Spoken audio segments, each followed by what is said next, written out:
it must have been incredibly intense and frightening to be serving in the military when Trump became president and when he announced his ban on trans people serving in the military. You being non-binary, how did that impact you? And then more generally, what is it like being non-binary or LGBTQ plus in the military? I thought you were just going to say in life. I was like, well, it's amazing in life. Actually, really great. How is it in life to be from the future? My recollection is that the trans ban was lifted under Obama, and the implementation was underway, and then so that was like a late term Obama move, and then Trump reversed it, right, to set it back. And I mean, I fully affirm that trans people should have the right to be murderers also. Yeah, 100% back you up there. Thank you.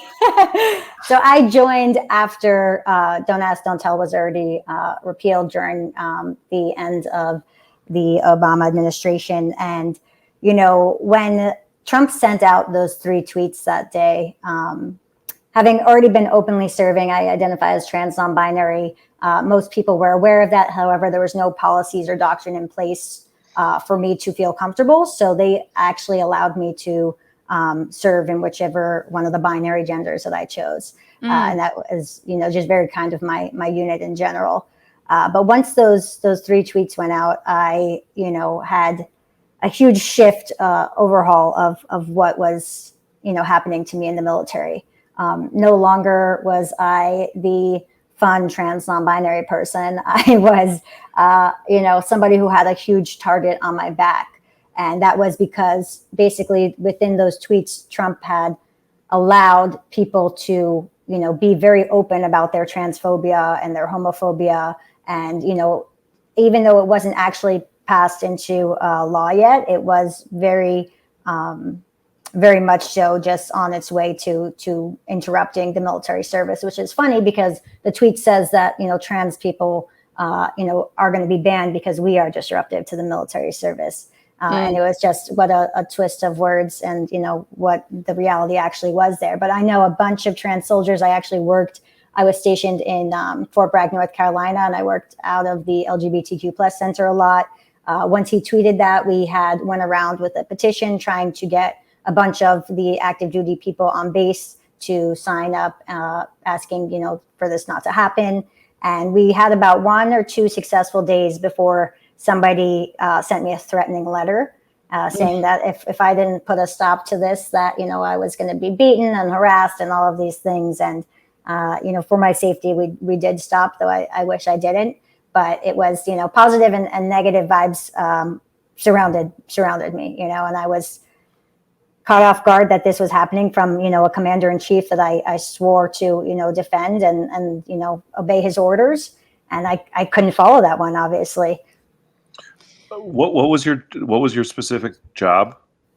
So I was an intelligence analyst for special forces units. We went on multiple deployments, and I was basically there just supplying them anything that they needed to know, tracking units and other groups around on the ground. And how did gender have to help your work analyzing intelligence for special forces? My gender really helped me.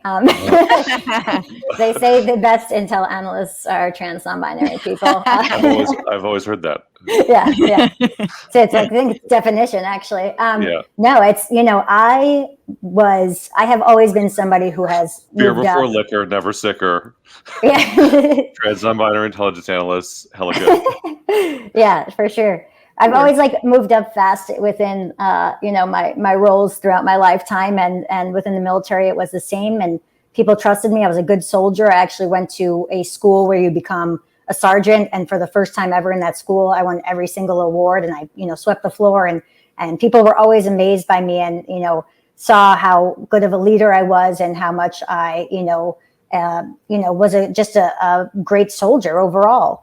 And deploying overseas, none of that changed. You know, my battle buddies, my people I deployed with, could look to, you know, both sides of them, and if I was next to them, just trust that I was going to be able to get the job done.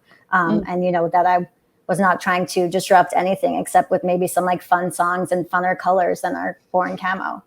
What's going on, Frantifa? If you haven't already, subscribe to this channel right now. Hit that button. And also, you can become a patron and support the show every single week. Get access to bonus episodes and exclusive merchandise. Patreon.com/Bitchuation Room. Do it.